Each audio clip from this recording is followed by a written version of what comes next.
Title: My best friend confessed tearfully. I'm in love with you. I replied softly, I know. Then I kissed her passionately, admitting I felt the same. She was frantically happy, and our coming clean moment changed everything for the better. Or so I thought. Original post. I, 32M, am still trying to process the whiplash of the last few months. It started like a dream. My best friend, Maya, 30F, and I have known each other for over a decade.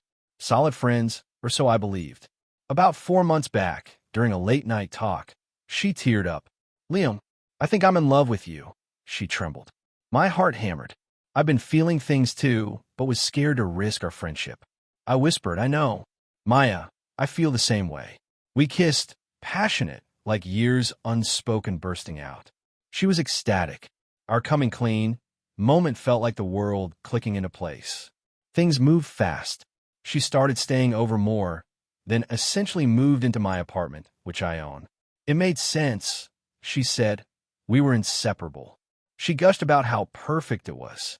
I was blissfully happy for a bit. The first crack appeared about a month in. Maya had a decent marketing job, but started talking about its stress, how it was killing her creative soul. She mused about freelancing to find herself. Supportive, I said, take your time. We'll manage. She quit a week later, beaming. Now I can focus on us and my art. Her art seemed to involve online shopping on my cards, which she'd become an authorized user on for emergencies and groceries, and redecorating my apartment. Subtle at first. An expensive vase, a designer rug. Don't you just love it, Lee? It makes the place so much more us. I'd wince at the price tags mentioned later, but brushed it off. My space quickly became our space, skewed to her tastes. My old armchair, so bachelor pad, honey. My quiet evenings, filled with her friends, people I barely knew. The coming clean moment changed everything, just not how I expected. Update 1, 6 weeks later, approximate. 5.5 months since confession. Things escalated. After Maya quit her job, the financial burden fell entirely on me. I'm a software dev with a good income, but not unlimited. Her freelance art career involved buying expensive and used supplies and vague talk about inspiration. The spending ramped up, designer clothes, spa days, lunches with her friends. Justifications, needed to de-stress, babe, or it's an investment in my well-being, so I could be a better partner for you. The emergency card became the everyday card. When I gently mentioned budgeting, she'd look wounded.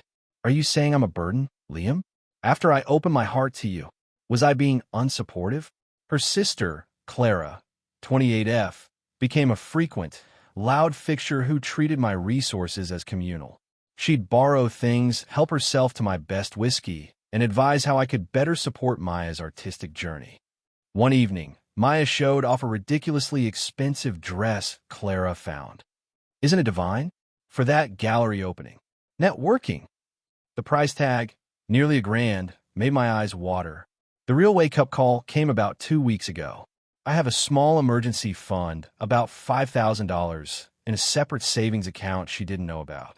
I got a fraud alert for a different account. A large online purchase attempt declined.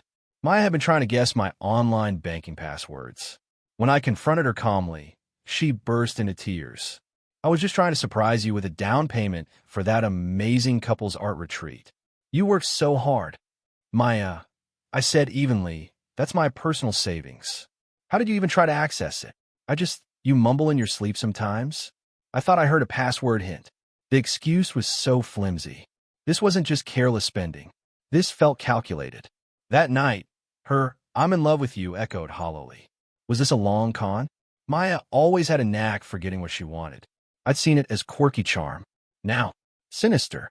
I decided to do some quiet digging and changed all my passwords immediately. I needed to know if my gut was right. The loving girlfriend routine continued, but I saw flickers of breathtaking entitlement underneath. She genuinely seemed to believe she was owed this lifestyle. I'm starting to feel like an idiot. Update 2, 2 months after original post. Approximate. 6 months since confession. I was an idiot, but not anymore. The past 2 weeks were enlightening. My quiet digging involved checking shared computer history, She wasn't tech-savvy about covering tracks and listening when she was on the phone with Clara. Bingo. I found an email chain between Maya and Clara from before the balcony confession. Subject, Project Secure Liam. My stomach dropped. It detailed my finances, my soft nature, and how her love declaration would be the perfect way to lock down a comfortable future. Clara was co-strategist. Cry a little, he'll melt. And once you're in, start upgrading your lifestyle. There was even a bit about quickly moving in and quitting her job to establish dependency. My support was a resource to exploit. I felt sick. This wasn't a relationship. It was a heist. Confrontation. I sat her down on a weekend morning and laid out printouts of the emails. Her face went from confusion to denial. Those could be fake. Then anger. How could you spy on me? Me, Maya, this isn't about my methods. This is about Project Secure Liam. Established dependency? Maya, it was just girl talk. Fantasizing. I do love you, Liam. Those emails don't mean anything. Me, they mean our entire relationship is built on your lie. Then, Oscar-worthy waterworks. How can you be so cruel? I gave up my career for you. Me, you gave up your career based on a plan to live off me. Clara called Maya's phone then. Maya sobbed into it. He found out. He's throwing me out. Clara arrived 20 minutes later, all fury, barging in. What the hell, Liam? Kicking her out after she sacrificed so much. Me? Sacrificed? Or schemed? I have emails, Clara, including your helpful tips. Clara blustered. Well, a girl's got to look out for her sister. The audacity. Me? Maya, pack your things. You need to be out by the end of the weekend. Maya, you can't. Where will I go? My stuff is here. Her eyes darted at the things she'd bought with my money. Me, it's my apartment. The things you bought with my money can stay or go. But you're going. Clara, you owe her. You can't just use her and throw her away. Me, I think you have that backward, Clara. The next 24 hours were a nightmare of her alternating screams, tears, and pleas.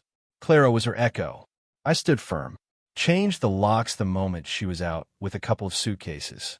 Told her she could arrange a time for the rest of her actual pre-Liam belongings. The art supplies and decor? Still here for now. Revoked her card access immediately. That was satisfying. Felt strangely calm. Hurt, yes. But mostly cold, hard clarity. She wanted a meal ticket. Final update. 6 months after original post. Approximate. 10 months since confession.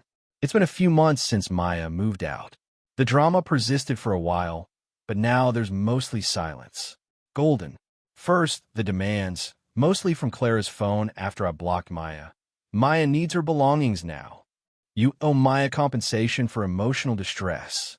The stuff she bought for the apartment is hers. Pay her for it. Pure entitlement. For the pickup of her actual possessions, she sent Clara and their mom, Brenda. Brenda started with tears. How could you do this to my Maya? She loved you. Me. Brenda. Maya Ranikon. I have proof. Brenda. She was just trying to secure her future. You should have been happy to provide for her. The apple doesn't fall far. I had her few pre-Liam items boxed in the entryway. They try to push past. Take what's here. That's the deal. Then the smear campaign. Whispers about how I'd used Maya and cruelly dumped her and stolen her belongings. For those I cared about, I briefly explained, showing a redacted snippet of the emails. Most understood. The dirty tricks phase. Asterisk the work complaint. An anonymous HR complaint about me, creating a hostile environment and seeming emotionally unstable. My boss knows me. I calmly explained I was dealing with a messy breakup and retaliation. HR found no basis. Stressful, though. Asterisk the art theft accusation. Maya, via Clara, threatened small claims court for her valuable art supplies and custom decor items, bought with my credit card. My response, my lawyer sent a crisp letter stating, asterisk all disputed items were purchased with my funds, bank statements attached. Asterisk her contributions were based on deception. Asterisk included copies of Project Secure Liam emails. Asterisk a warning against further harassment or frivolous legal action, mentioning a potential countersuit for defamation. Total silence after that. Her bluff was called. The high-end art supplies and decor, mostly donated to a community arts program. Some trashed. Cleansing. Heard through the grapevine. Asterisk Maya crashed with Clara, then got kicked out. Asterisk Brenda took her in. Maya is reportedly miserable, blaming me for ruining her life. Zero self-awareness. She had to get a basic retail job. Asterisk her art career is non-existent. The revenge was simply letting her face the logical consequences. She wanted a life funded by deceit. She lost it when the deceit was uncovered. Her entitlement crashed against reality. She didn't just lose a comfortable setup. She exposed her character. It cost me emotionally. A decade of friendship, a lie. But I handled it, protected myself. My apartment is mine again. My finances secure. My peace returning. Good riddance, Maya.